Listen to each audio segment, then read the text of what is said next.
Yes, GS Wall again. If you remember, we have been talking about the different systems in the human body. We had come to the excretory system, and in excretory system, I have already described the kidney, which deals with the elimination of the urine, and the whole system is called the urinary system. Then we had the undigested food is also one of the waste products, and it is thrown to the outside through the rectum. Carbon dioxide is also the waste product. Excuse me, I'll start again. We are dealing with the excretory system and all those organs which work for the process of excretion are called, constitute what is called as excretory system. What is excretion? All those products which are useless and harmful in our body are called the waste products. And throwing out of the waste products is called excretion. Now, we have to see what are the waste products in our body. The undigested food is one of the waste product, which we have seen under digestive system and removed to the outside through rectum. We have carbon dioxide as one of the waste product, and it is thrown to the outside by the lungs. We have seen it under the respiratory system. Then urine is also one of the waste product, nitrogenous waste of our body, and it is thrown to the outside with the help of the kidneys and all those organs which function for the process of elimination of the urine constitute as the urinary system. Then we come to another excretory organ, which is the skin. Now, today we shall discuss about skin as an excretory organ to begin with. Then I shall link it up with another system. Now, the skin, I'm sure all of you are very familiar with skin. The skin is very complicated structure. For the sake of understanding it, we cut a vertical section of the skin and put it under a microscope. When we put a vertical section of the skin under microscope, we find that the skin is made up of three portions. The epidermis, this black thing, then the dermis, and then a region below the dermis called hypodermis. Now, the epidermis, the dermis, and the hypodermis make the entire structure of skin. And each component, each part of the skin has different functions to perform. I shall see the structure of the epidermis first. The epidermis is actually 1/3 of the whole skin, and nearly 2/3 is the dermis, and less than 1/3 is the hypodermis. Now, the epidermis consists of 5 types of cells. The 5 layers of cells. The uppermost layer is layer corneum or stratum corneum. It consists of dead cells, and the cells are 1 or 2 or 3 layers at the top, which get cast off. They get removed after some time. Then we have another layer called lucidium layer or stratum lucidium, which is again of 2 or 3 layers of cells. Below the lucidium, we have stratum granulosum. This is called granulosum because these cells are live and they have in their cytoplasm structures like granules, granule-like structures. Hence the name stratum granulosum or granulosum layer. Below this layer, we have a layer of cells of spinosum. It has structures which resemble like projecting out structures. It is because of the granules present in the granulosum, layer of granulosum, that we have the color of the cell, so-called the pigmentation of the cell. And in this layer of the cells, there are structures called melanocytes, these red things. They reflect the color of the body, I mean the color of the skin. Below this is a basal layer. This is called layer germanium.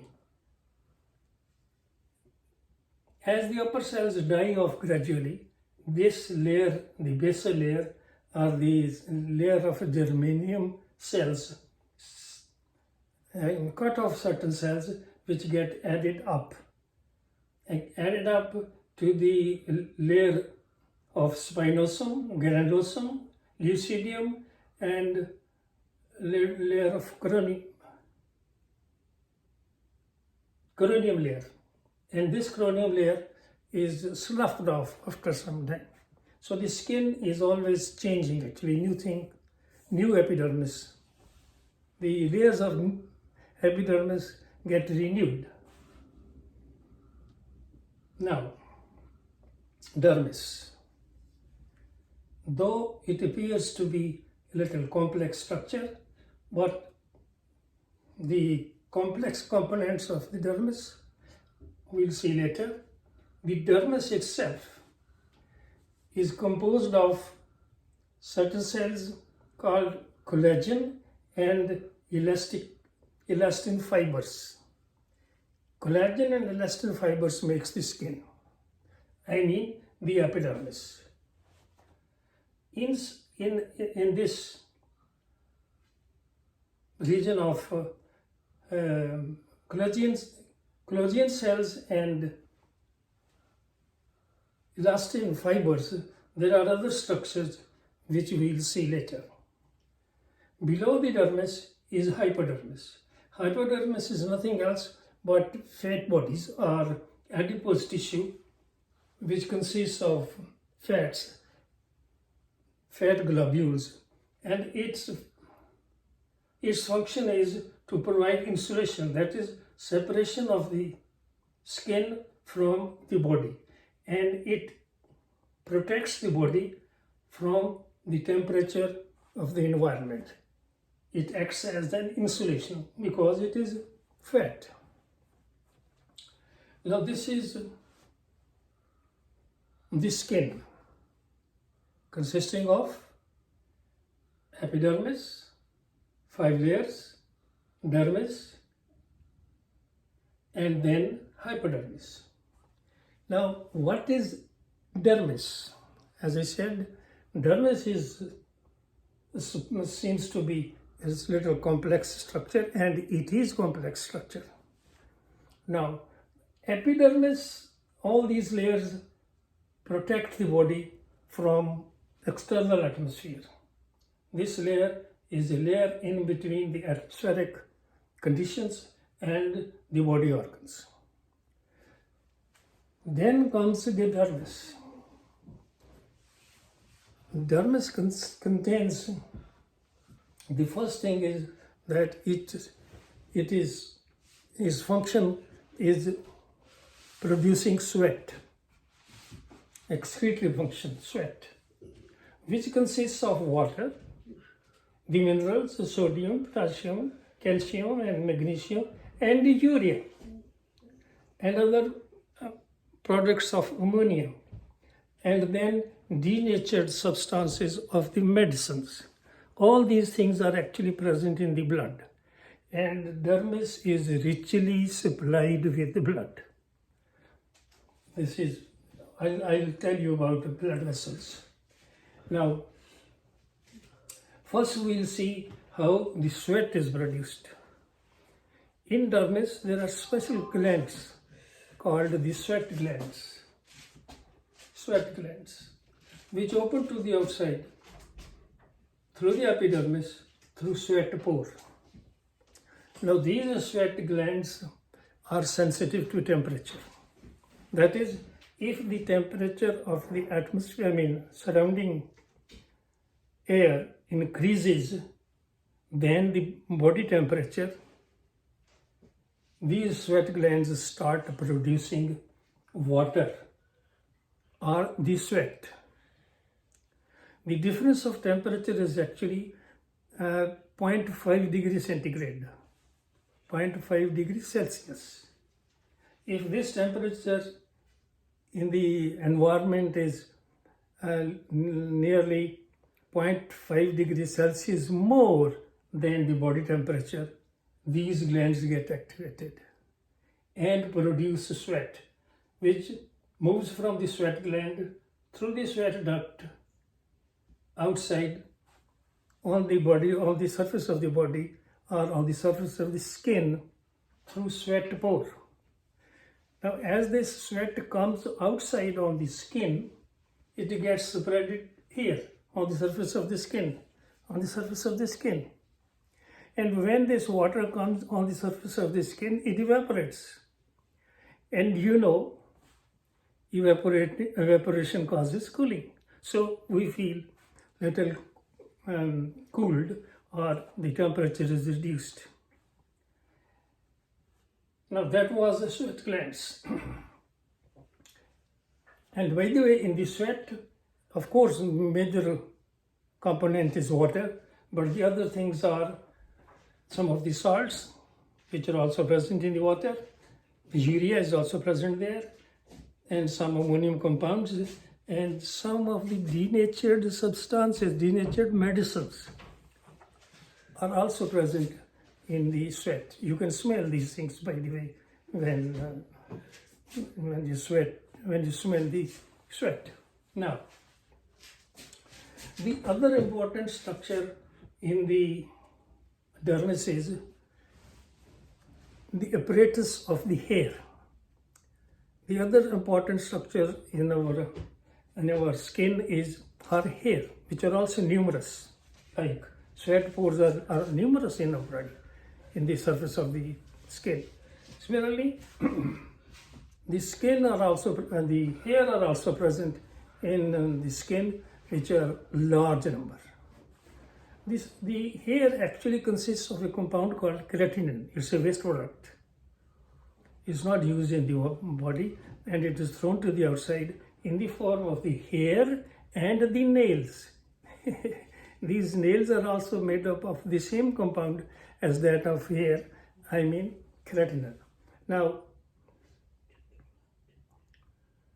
the function of the hair in our body is controlling the body temperature, or protecting the body from temperature, changes of temperature, and protection. If there is a large number of hair on the body and the body is hit by anything, the impact of the hit is absorbed by the hair, hence the body of the animal or the human being will not suffer a lot.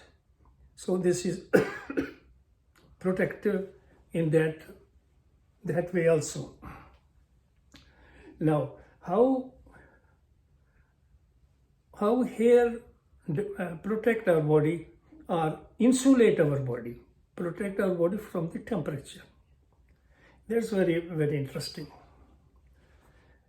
When the body temperature is less, now when the environmental temperature is less than the body temperature, it becomes cold. These hair go erect, and when they go erect, the surface area in between the skin and the hair increases. Thus, the layer of the air in between the skin and the environmental atmosphere becomes thicker, thus insulating the skin from the environmental temperatures.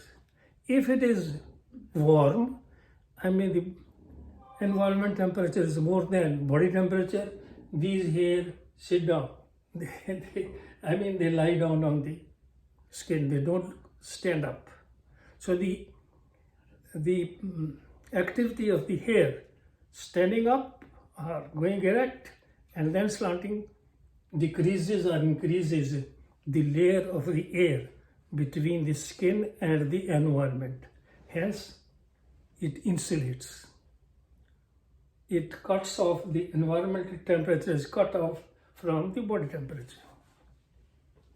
Now I'm sure you will say, how does the hair go erect and fall down?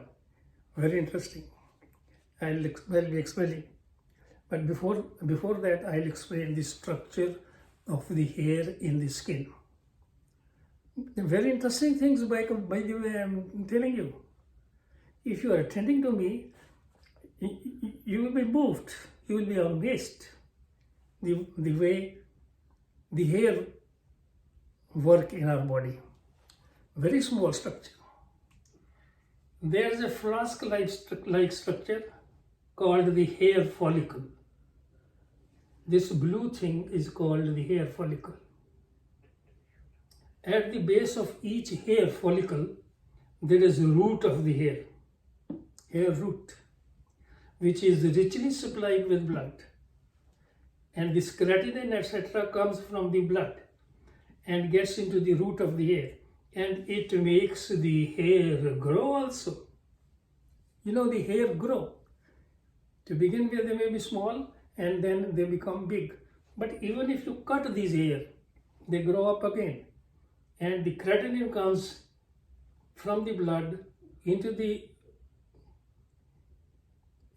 root of the hair, and then this is called, of course, the shaft of the hair, and the hair grows. Now, this follicle, this flask-shaped structure, has a pair of organs opening into it. These organs are called sebaceous glands. These sebaceous glands produce a substance called sebum, S-E-B-U-M. This sebum, or the secretion of the sebaceous glands, is like an oil. So these hair are always oily, so that if water falls on them, the hair are not affected because of the sebaceous gland or the sebum. In addition to that, the neck of the hair follicle, the neck of this flask, is innervated with a set of muscles called erectile muscles. When these erectile muscles contract, these hairs go erect. When these contract, these erectile muscles relax, the hair fall on the body. This is how the hair go erect and fall down. Thus making a layer of air in between the skin and the environmental atmosphere, thick or less thick or thin, and hence controlling the environmental temperature from the body temperature. This is how the hair function to protect our body from the environmental temperatures. Now, we have seen two things in the dermis, the sweat gland and the hair follicle. In addition to this, I've already said that each component, the sweat gland and the hair apparatus, is richly supplied with blood. There is a lot of blood vessels coming into the skin. You are familiar. If the skin gets bruised, this blood comes out. These blood vessels get injured, and that's how the blood oozes out of the skin. There are arteries as well as the veins. Now, the third thing, in addition to sweat gland, the hair apparatus, we have very rich supply of nerves to the skin, nerves. And I will say here, this is how the skin also functions like an important organ of sensation, nervous system. The sensation which skin perceives is the touch. You touch your skin, you feel it. And if the consistency of the material touching the skin is different, the skin can recognize that this is something hard, this is something soft, this is air, this is water, this is rod, and whatnot. Even air. The sensory function of the skin is very differentiative and very precise. And sometimes this skin can make you feel the structure of the body touching the skin. Now, before I enter into those details, let's see the nerve supply of the skin, or the nerves which are coming into the skin. The nerves, as they come into the skin,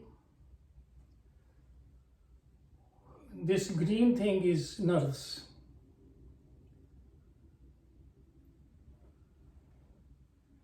These nerves come in the in the dermis only, and they end up into three types of structures. Number one is tactile organ, which is sensitive to touch. You touch the skin here and it will be stimulated, and the sensation of touch goes to the brain. Then there is Ruthenian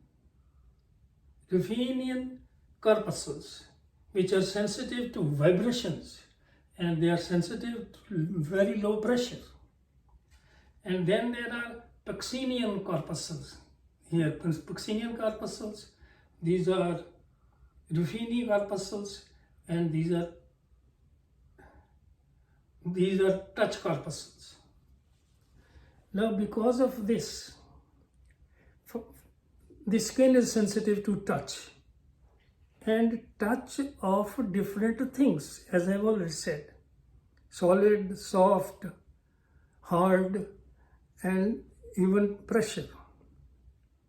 To be precise and to be a little interesting, if a hand of a person is touched by rod, by wood, or by stone, the sensation will reach the brain that the body is being touched.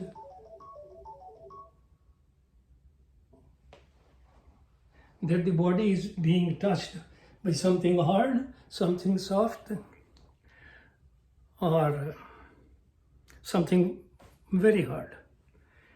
I can tell you here, if you close your eyes and let your brother touch your skin, you will come to know from this touch that your brother is touching your skin. Let your mother touch your skin. You will come to know that this is your mother touching your skin. Similarly, mother, father, sister, all the person's skin, you can detect who is coming, who is touching your body.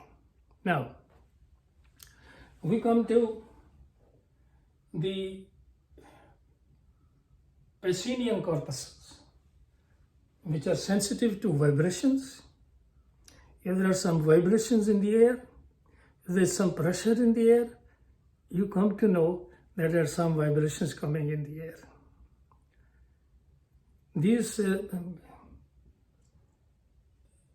These pressures, nerve endings, are very sensitive in animals. For example, it is said that if there is some earthquake coming, all those animals which are lying on the earth can sense those vibrations faster than human beings. Human beings can also, by the way, touch it, find these, detect these vibrations. So the skin acts as one of the very important sensory organs of the body. And skin is probably the largest organ of the body, which is spread all over the body from the head to the toe. This is all skin. And the whole skin is sensitive to different conditions around. That is how I will say the skin acts as a sensory organ. And I'm going to take up after this the nervous system, in which skin is one of the organs responsible for different senses, and sense of touch is exclusively a duty of the skin. The other thing that I must mention here, and you should know, this is slightly advanced thing. The skin cells produce certain hormones, and these hormones are called pheromones. These are hormones, but they are called pheromones. The hormones produced by the skin are called pheromones. Pheromones are very common or important in case of insects and other animals, but it is because of the pheromones that one can smell and tell what person is around him. Pheromones, which are very specific hormones, and producing a definite particular smell from the fragrance from the body of a person. I think this is all about the skin that I wanted to tell you as an excretory organ. And I have already mentioned that the skin is also a sensory organ because it is sensitive to touch, temperature, and pressure. And dear friends, my next topic is nervous system, in which skin will be involved. Thank you. I hope you have enjoyed the lesson. But anyway, if you find there are some questions coming up in my lecture on skin, you can always put those questions in comments section, and I will try to answer all those questions, because these lessons are these are not lessons in person. So you can ask me questions in the comment section and I will answer. That will be my pleasure.